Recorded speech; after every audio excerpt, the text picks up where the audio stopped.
for the last 550 years, these people have been working on destroying the idea of nation states, because through nation state you have natural law, you have constitution, you have social welfare, and suddenly people stop working for the governments, and the governments have the obligation to work for the people, which creates wealth on the part of the government and the part of the individuals. And for the first time in history, if you actually look at the population curve, when the population expanded, doubled its size just around the time of Henry VII, because that was the beginning with Louis XI in France, and then a little bit later on, beginning of the 1500s in England, the nation state solidified itself, and mankind for the first time in history began winning square kilometers of space and land against nature, something we were never able to do before. So the impetus of the Bilderbergers of the New World Order, the money elite, has always been to destroy the human spirit, because people who are free, are independent, will not allow somebody to subjugate them as easily as what you see right now around us.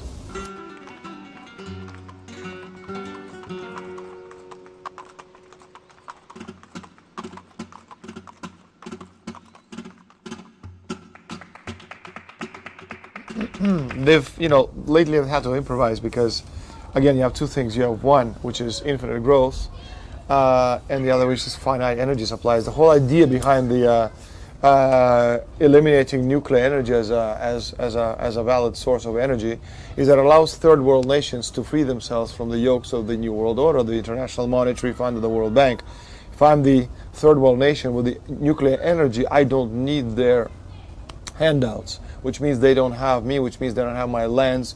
I'm not mortgaging my lands to them in return for the energy, or in return for money to have the energy, and I can literally be a free individual, a free nation. That's a no-go as far as the Bilderbergers are concerned, which is why they destroyed Argentina in such a way when they were supplying nuclear energy to Mexico in what became known as the Falklands War, which of course was a big farce. So the idea is, however, now, for the first time they're admitting that nuclear energy just might be the way to go, because, well, the planned destruction wholesale destruction of the planet has to be organized and controlled. If it gets out of control, then suddenly they don't have the hands on the outcome. So they must control which energy sources are being used in what way. And unfortunately right now we're running out of energy much faster than they can react. So nuclear energy suddenly again becomes one of the primary sources that everybody's talking about.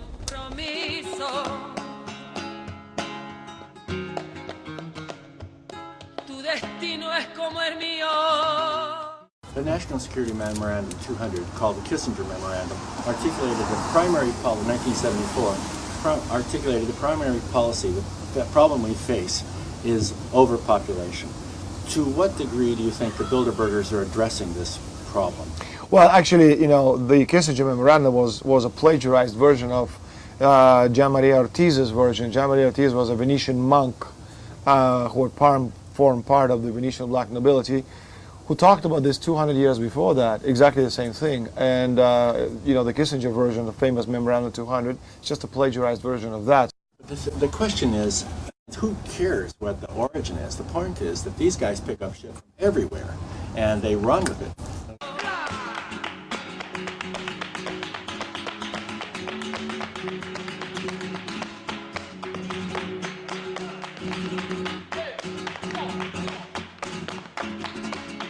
They talk about surviving in a post-industrial world and bringing about a post-industrial world. What is a post-industrial world look like?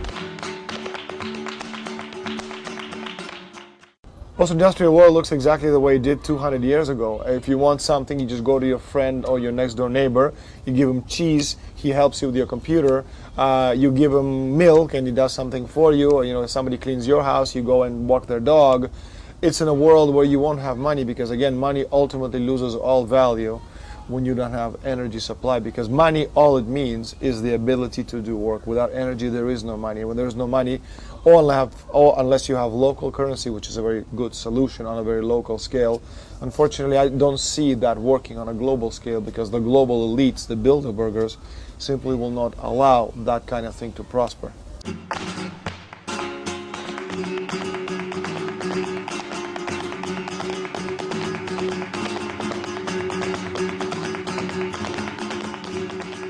Zbigniew Brzezinski talks about it in his book, The Electronic Age. He's saying exactly that. He's saying in the near future, we're going to have the slaves and the slave owners. These are the words he uses. So again, you don't have middle class because you won't have middle class doing, middle class works.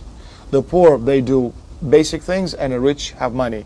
And the middle class are the ones who have to do all the work. Well, when you don't have jobs, because you don't have economy, you won't need middle class. You just need people to clean your toilet, and others who are going to be the slave owners, exactly as you had 500 years ago when you had people working the fields dying, others working the field for them, until the nation state was created in 1439, 1440 through the Treaty of Florence.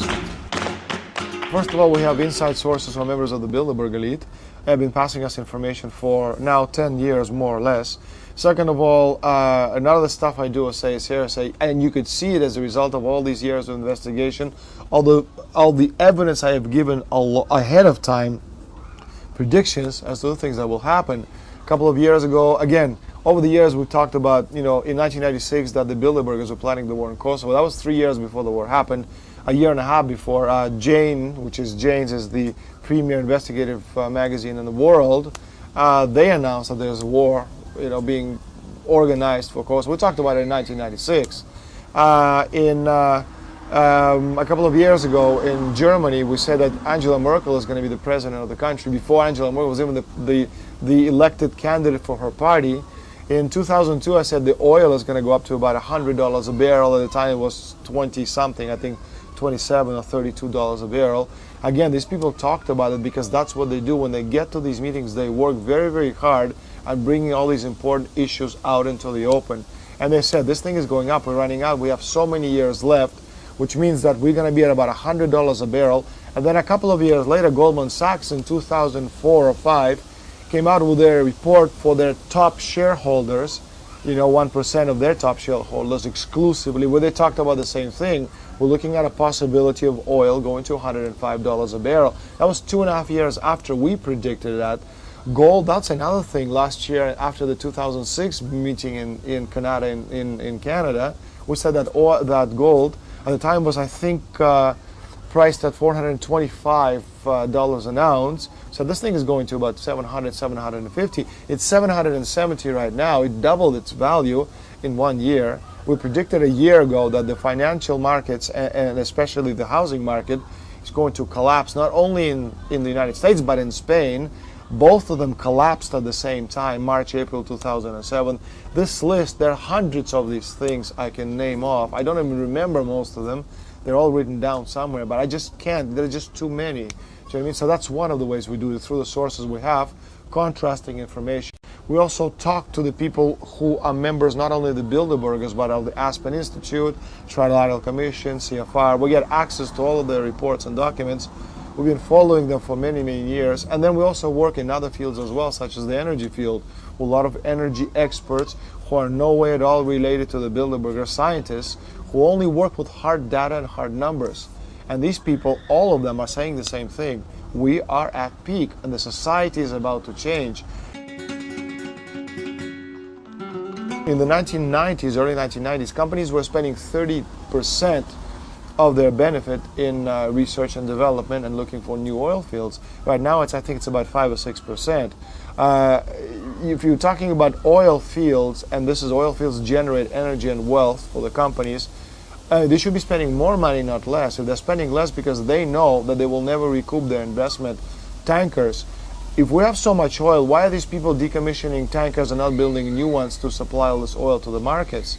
Do you know what I mean? There's just too many proofs. The same thing for refineries. They're not building any refineries. And you say to yourself, we have so much oil, but how are you going to get it from point A to point B? But you're talking about their objective to lower population numbers, right?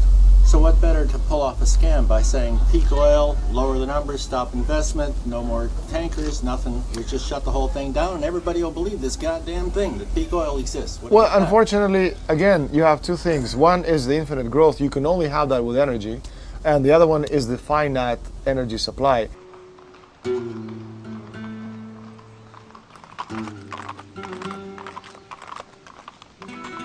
And if we're not running out of energy, then the world is sure acting as if we were.